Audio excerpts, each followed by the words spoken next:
സംസ്ഥാന മന്ത്രിസഭാ യോഗം ഇന്ന് ചേരും. എലപ്പുള്ളിയിലെ ബ്രൂവറി ചർച്ചയാകും. CPI മന്ത്രിമാരുടെ പ്രതികരണവും ഇന്നുണ്ടായേക്കും. ഇന്നലെ ആലപ്പുഴയിൽ ചേർന്ന സംസ്ഥാന എക്സിക്യൂട്ടീവിൽ CPI നിലപാട് വ്യക്തമാക്കിയിരുന്നു. കൂടാതെ ജീവപര്യന്തം തടവിന് ശിക്ഷിക്കപ്പെട്ടവരുടെ മോചനവും അജണ്ടയിലുണ്ട്. വിവരങ്ങളുമായി ശാലിനിയൊപ്പം ചേരുന്നു. ശാലിനി, ബ്രൂവറി വലിയൊരു തലവേദനയാവുകയാണ് ഇടതുമുന്നണിക്ക്. CPI ഇടഞ്ഞു തന്നെ നിൽക്കുകയാണ്. പക്ഷേ മുൻപൊരു ദിവസം CPM സംസ്ഥാന സെക്രട്ടറി പറഞ്ഞത് ആരുടെ പ്രതികരണവും കാര്യമാക്കുന്നില്ല എന്നാണ്, ഞങ്ങൾ മുന്നോട്ട് തന്നെ എന്നാണ്.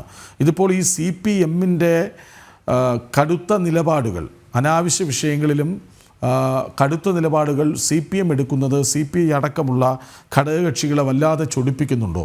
ഇന്ന് മന്ത്രിസഭായോഗത്തിൽ CPI മന്ത്രിമാർ കർശന നിലപാടെടുക്കുമോ?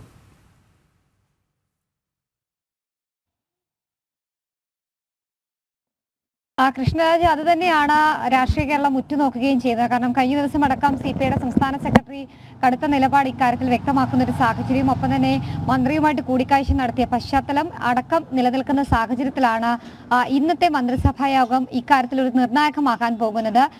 കഴിഞ്ഞ മന്ത്രിസഭാ യോഗത്തിലാണ് ഈ വിഷയത്തിൽ ഒരു അന്തിമ തീരുമാനം എടുത്തുകൊണ്ട് ബ്രൂവറി ഡിസ്റ്റിലറി പ്ലാന്റുകൾ പാലക്കാട് സ്ഥാപിക്കുന്നതുമായി ബന്ധപ്പെട്ടും ഒയാസിസ് ഇന്റർനാഷണൽ എന്ന് പറയുന്ന കമ്പനിക്ക് ഇതുമായി ബന്ധപ്പെട്ട കരാർ നൽകുന്നതിൽ ഔദ്യോഗിക തീരുമാനം സർക്കാർ എടുക്കുകയും ചെയ്തിട്ടുള്ളത്. ഇക്കാര്യത്തിലാണ് പിന്നീട് വലിയ രീതിയിലുള്ള വിവാദങ്ങളും വിമർശനങ്ങളും സർക്കാരിനെതിരെ ഉയരുകയും നിയമസഭയിലടക്കം ഈ വിഷയം എത്തുകയും ചെയ്തിട്ടുള്ളത്. പ്രതിപക്ഷ നേതാവ് VD സതീശൻ, ഒപ്പം തന്നെ മുൻ പ്രതിപക്ഷ നേതാവ് രമേശ് ചെന്നിത്തല അടക്കമുള്ളവർ കടുത്ത അഴിമതി ആരോപണമാണ് ഈ വിഷയത്തിൽ ഉന്നയിക്കുകയും ചെയ്തിട്ടുള്ളത്. പ്രത്യക്ഷ സമരമടക്കം പാലക്കാട് ആരംഭിച്ചൊരു പശ്ചാത്തലം കൂടി നിലനിൽക്കുന്നുണ്ട്. ഈ ഘട്ടത്തിലാണ് ഇന്നത്തെ മന്ത്രിസഭാ യോഗം ഈ വിഷയം വീണ്ടും ചർച്ചയ്ക്ക് എടുക്കുന്നത് എന്നുള്ളതാണ് മനസ്സിലാക്കാൻ സാധിക്കുന്നത്. പ്രധാനമായും CPIയുടെ മന്ത്രിമാർ എന്ത് നിലപാട് ഇക്കാര്യത്തിൽ സ്വീകരിക്കും? മുഖ്യമന്ത്രിയെ ഭയന്ന് മിണ്ടാതിരിക്കുമോ, അതോ CPI നിലവിൽ സ്വീകരിച്ചിട്ടില്ല ഔദ്യോഗിക നിലപാട് ഈ മന്ത്രിസഭാ യോഗത്തിൽ അറിയിക്കുമോ എന്നുള്ളതാണ് നമുക്ക് അറിയേണ്ടത്. കഴിഞ്ഞ ദിവസം അടക്കം നിയമസഭയിൽ മറുപടി പറഞ്ഞ മുഖ്യമന്ത്രി അടക്കമുള്ളവർ വ്യക്തമാക്കിയത് ബ്രൂവറി ഡിസ്റ്റിലറി സ്ഥാപിക്കുന്നതുമായി ബന്ധപ്പെട്ട് മുന്നോട്ട് തന്നെ പോവുകയാണ്, ഒരു രീതിയിലും പിന്നോട്ടില്ല. ഇത്തരത്തിലുള്ള വമ്പൻ വ്യവസായങ്ങൾ വരുമ്പം അതിനെ സ്വീകരിക്കുമെന്നുള്ളൊരു നിലപാടാണ് മുഖ്യമന്ത്രി ഈ വിഷയത്തിൽ സ്വീകരിച്ചിട്ടുമുള്ളത്. സ്വാഭാവികമായും ഇതടക്കമുള്ള കാര്യങ്ങൾ മുഖ്യമന്ത്രി ഇന്ന് നിലപാട് മന്ത്രിസഭാ യോഗത്തിൽ അറിയിക്കും.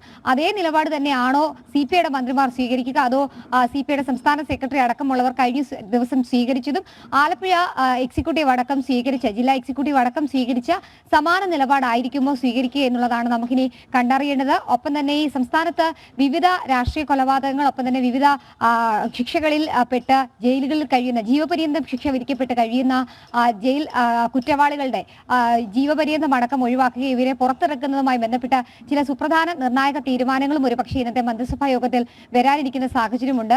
CPMനെ സംബന്ധിച്ചിടത്തോളം, ഇടതുമുന്നണിയെ സംബന്ധിച്ചിടത്തോളം നിരവധി രാഷ്ട്രീയ കൊലപാതകങ്ങളിലും കേസുകളിലും ബന്ധപ്പെട്ട് CPMന്റെ അനുനായികൾ പലരും ജയിലിനുള്ളിലുണ്ട്. ഇവരെയൊക്കെ മോചിപ്പിക്കാനുള്ള ഒരു തന്ത്രം ആയിരിക്കാം ഇത്തരത്തിലൊരു നടപടിയുടെ ഭാഗമെന്നുള്ളതാണ് വിമർശനം ഉയരുന്നത്. ഇതിലടക്കം ഇന്ന് തീരുമാനം ഉണ്ടാവുകയും ചെയ്യും. എന്നാലും ബ്രൂവറി ഡിസ്റ്റിലറി വിഷയം തന്നെയായിരിക്കും പ്രധാന അജണ്ടയായി മന്ത്രിസഭാ യോഗം ചർച്ച ചെയ്യുക. 10 മണിക്ക് തന്നെ മന്ത്രിസഭാ യോഗം ആരംഭിക്കുമെന്നുള്ളതാണ് നമുക്ക് മനസ്സിലാക്കാൻ സാധിക്കുന്നത്. കൃഷ്ണരാജ്, ബ്രൂവറി വിഷയം വല്ലാതെ ഇടതുമുന്നണിയിൽ തലവേദന ഉണ്ടാക്കുന്നു. CPM ആണ് അതിനൊരു പ്രധാന കാരണം. ഇന്ന് മന്ത്രിസഭാ യോഗത്തിൽ CPI എന്ത് നിലപാടെടുക്കും എന്ന ചോദ്യം പ്രസക്തമാകുന്നു. വിവരങ്ങൾ നൽകുകയായിരുന്നു ശാലിനി.